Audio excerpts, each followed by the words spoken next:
कि क्या आरजेडी के नेता और एक भोजपुरी सिंगर और एक्टर खेसारी लाल यादव से मुलाकात हुई?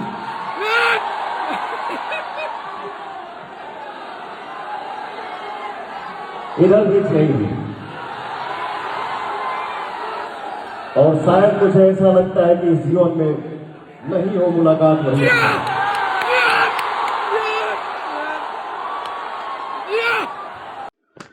दोस्तों, बिहार अड्डा के द ललन टॉप शो में पावर स्टार के नाम से जाने जाते हैं पवन सिंह पहुंचे हुए थे। और पवन सिंह पहुंचे तो भाई खेसारी लाल यादव के बारे में पूछा गया और खेसारी लाल यादव को लेकर जो बातें कही है पवन सिंह, उसकी चर्चा भोजपुरी इंडस्ट्री में हो रही है। तो उन्हीं पहलुओं पर मैं आपको कुछ पूरी जानकारी, कुछ इन्फॉर्मेशन जो है वो आप सभी को देने वाला हूँ।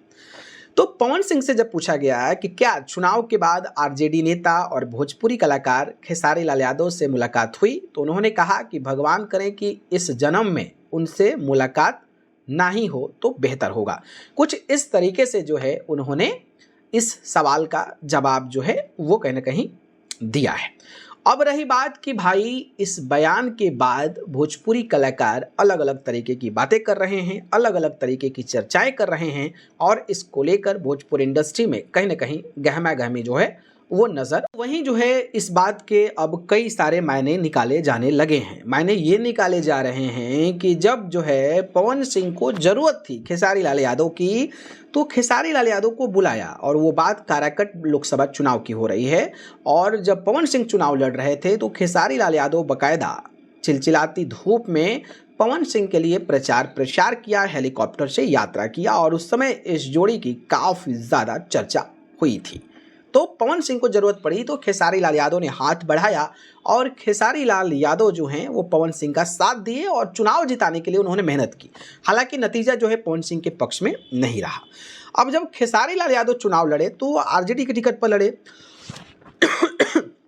आरजेडी के टिकट पर लड़े तो पवन सिंह उस समय बीजेपी का हिस्सा थे। स्टार कैंपेनर के रूप में पवन सिंह को बीजेपी ने इम्प्लीमेंट किया और पूरे बिहार में दौरा कराया। तो चलिए, एक समझ में आता है कि एक राजनीतिक तौर पे अलग अलग पार्टी का आप सदस्य हो जाते हैं तो उस तौर पे जो है वो आप जो है प्रचार नहीं कर सकते हैं। ये बात तो समझ में आ गया। लेकिन जिस तरीके का कटाक्ष, जिस तरीके की बयानबाजी चुनाव प्रचार के दौरान हुई, इसके बारे में तो आप जानते ही होंगे। उस समय काफ़ी चर्चाएं भी हुई थी।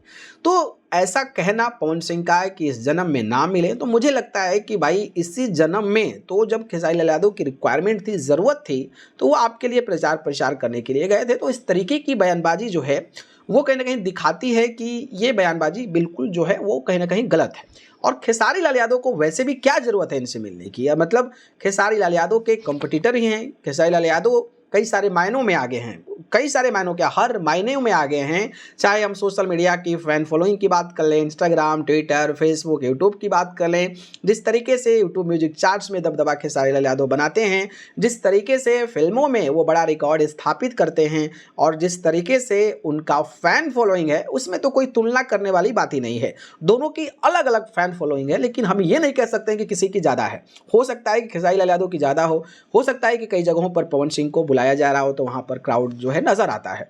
तो मुझे लगता है कि इस तरीके की पवन सिंह को बयानबाजी करना ये अनमेच्योरिटी दिखाता है, क्योंकि भाई खेसारी लाल यादव भी एक बड़ा नाम है और आप इस तरीके की बयानबाजी दे रहे हैं तो शायद उसका असर खेसारी लाल यादव पर क्या पड़ेगा, क्योंकि खेसारी लाल यादव तो आपसे कमज़ोर तो है नहीं बिल्कुल भी। तो फिर उसमें क्या आपको फ़ायदा होगा? अब दूसरी बात ये हुई कि भाई पवन सिंह अपने हरकतों को लेकर तो जाने जाते हैं। जिस तरीके से शराब दारू पीकर आकर सरेआम केक काटने की बात हो, चाहे पत्नी को प्रताड़ना झेलने की बात हो, और भी उनके तमाम रिश्तों को लेकर जिस तरीके से किरकिरी होती है, इन सब के बारे में खेसारी लाल यादव बोल देते हैं। उनकी कमी ये है। और अगर कोई कमी को आपको सोशल मीडिया पर आकर कह दे रहा है तो मुझे लगता है कि उस चीज़ को आपको पॉजिटिव वे में देखना चाहिए। और आपको पता भी है कि ये इंसान बोल देता है तो फिर उसको ज़्यादा माइंड करने की ज़रूरत भी नहीं है। तो इस तरीके की प्रतिक्रियाएं देना कहीं ना कहीं एक भोजपुरी इंडस्ट्री में नई चर्चा का विषय बन गया है। और मुझे लगता है कि पवन सिंह को इस तरीके की प्रतिक्रियाएं नहीं देना चाहिए, नहीं मिलना है। किस मोड़ पर कब किसकी मुलाकात हो जाए ये नहीं पता, कब किसकी ज़रूरत पड़ जाए ये बिल्कुल भी नहीं पता है। और पवन सिंह को लगता है ऐसा कि हमारे पास पैसा है, हमारे पास वाई कैटेगरी की सुरक्षा हो गई है, हमारे पास बीजेपी पार्टी है, तो हम जो है किसी की रिक्वायरमेंट, किसी की ज़रूरत नहीं पड़ेगी। तो ऐसा बिल्कुल भी नहीं है। समय का पहिया चलता है, चक्र चलता है और हर किसी को, हर लोगों की ज़रूरत पड़ती है और इसी दुनिया में रहना है तो आमना सामना तो कभी हो ही सकता है। तो ये एक अपडेट था। बाकी आप इस बयानबाजी को कैसे देखते हैं हमें बताइएगा और जिस तरीके से पवन ने ये बयान दिया है उस पर